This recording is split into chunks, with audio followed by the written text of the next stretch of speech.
Nous sommes le samedi 13 avril et c'est le moment d'Olympique Réfractaire, votre émission des Jeux...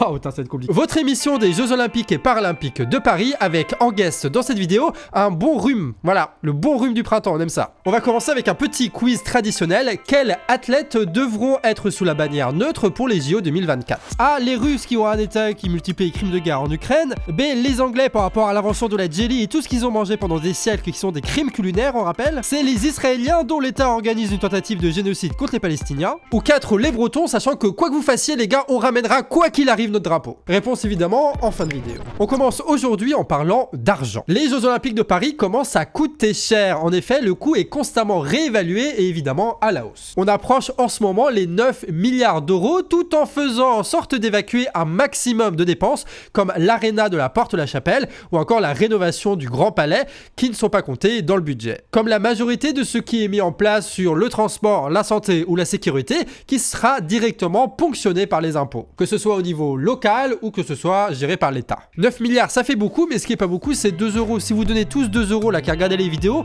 on pourrait boucler le budget du Canard pour une année et partir direct sur une saison 5. Tout est en description évidemment, il reste un peu plus d'un mois pour notre financement participatif annuel. On enchaîne avec la sécurité vu qu'il y a eu des petits soucis voilà entre la nuit de dimanche à lundi. Un cambriolage a eu lieu à Sceaux, dans les Hauts-de-Seine, et 3 ordinateurs portables ont disparu, dont un renfermait des informations sensibles sur l'organisation des Jeux, puisqu'il s'agit du matériel d'employés de Thales, une entreprise impliquée dans la sécurité des Jeux Olympiques. Et il n'y a aucune hypothèse envisagée pour le moment qui ferait les liens entre les différents vols de matériel informatique de ces derniers temps, comme à Sceaux dans un train en février ou à Drancy début mars, mais c'est quand même un petit peu inquiétant quand tu alignes tous ces trucs qui s'est passé en pas long. Ça veut pas dire grand chose, mais je suis enrhumé, d'accord, soyez gentils. La semaine dernière, on vous parlait de Baptiste Moirot, dit Mettez pas net, qui allait porter la flamme olympique. Une success story à la française, mais sauf qu'en fin de semaine, on a appris que, bon, il y a quelques années, alors que le type avait 20 ans, il envoyait des messages sexuels à des adolescentes de 15 ans. Et le gars, il s'en excusait sur Instagram en story, ah, c'est mignon, mais sauf que du coup, il a avoué qu'il a bien fait ça,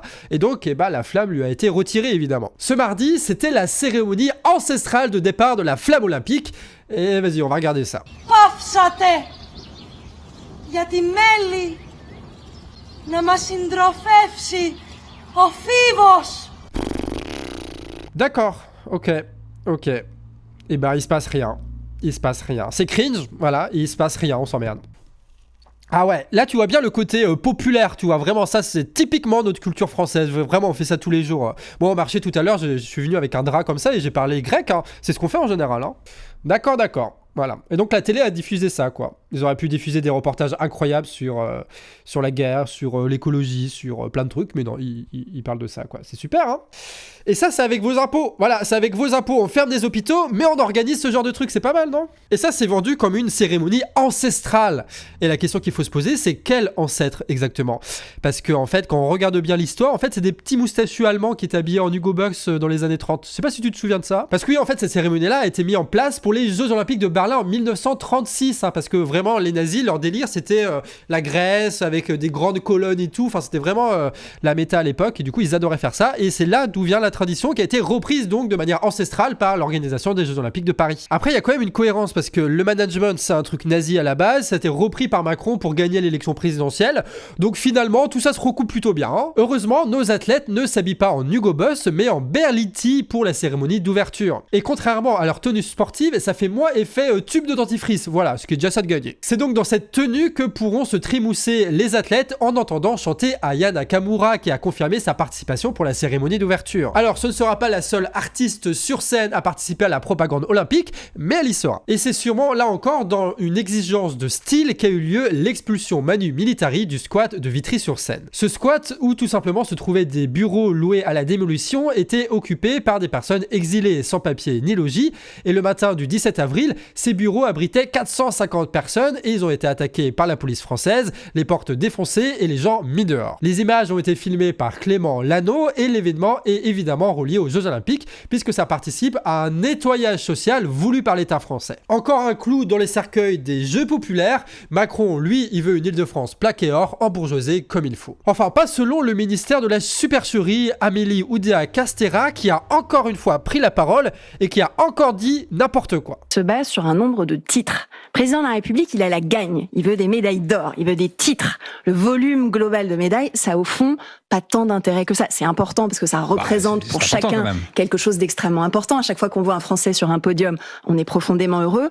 Mais notre objectif de top 5, il correspond à un nombre de titres. Donc si les athlètes français ont des médailles d'argent ou de bronze, pour la ministre des Sports, eh ben ça ne compte pas. Faut dire que les fédérations étaient peut-être un petit peu trop occupées à payer leurs dirigeants des sommes astronomiques pour former un nombre suffisant d'athlètes de haut niveau. On pense par exemple à la fédération évidemment de tennis qui payait Oudéa Castéra 500 000 € par an en tant que dirigeante avant qu'elle soit nommée au gouvernement. Allez, du côté de Guingamp maintenant, il y a des profs et des parents d'élèves qui ont remis à l'inspection académique les fameux kits olympiques. Tu sais, c'est ces trucs de propagande pro-JO que les profs sont censés donner aux enfants. Alors pourquoi un tel geste symbolique? Parce que leur école a perdu des postes récemment, une façon de critiquer la drôle de priorité du gouvernement. Et on finit avec Auxerre, la grande ville de Giroud et de Djibril Cissé, où tu as le groupe local Exaction Rebellion qui ont lancé une campagne de communication pour se foutre de la gueule de la flamme olympique qui va passer près de chez eux. Ils nous disent par message qu'il y a 2-3 petites actions qui voudraient comploter un petit peu là avant les Jeux Olympiques. Donc si ça vous intéresse et que vous êtes du coin, évidemment, on vous met leur Facebook en description. C'est là-dessus qu'on termine cette émission. J'espère que ça vous a plu.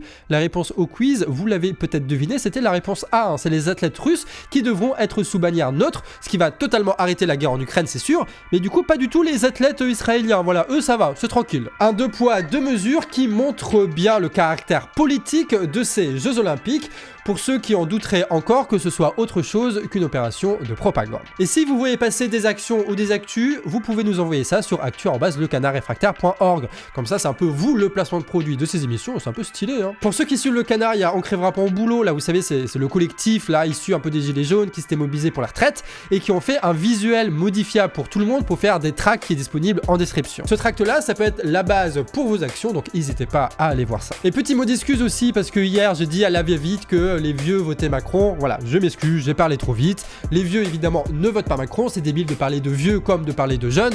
Faut le dire, les gens vieux qui votent Macron. Voilà, il faut dire cette phrase là parce que t'as plein de gens qui sont pas macronistes, qui sont vieux, et quand on dit qu'ils sont macronistes, évidemment ils le prennent mal, et c'est normal. Enfin, si on me disait que tous les Guingampais étaient macronistes, je réagirais de la même façon. Donc voilà, je vous présente mes excuses, et j'ai mis Brel bien en avant pour montrer que oui, il y a Jul, Brel c'est pas mal aussi quand même. Sur ce, amis réfractaires, on se retrouve lundi en espérant que le rhume soit passé, et puis voilà, c'est parti, des bisous à vous.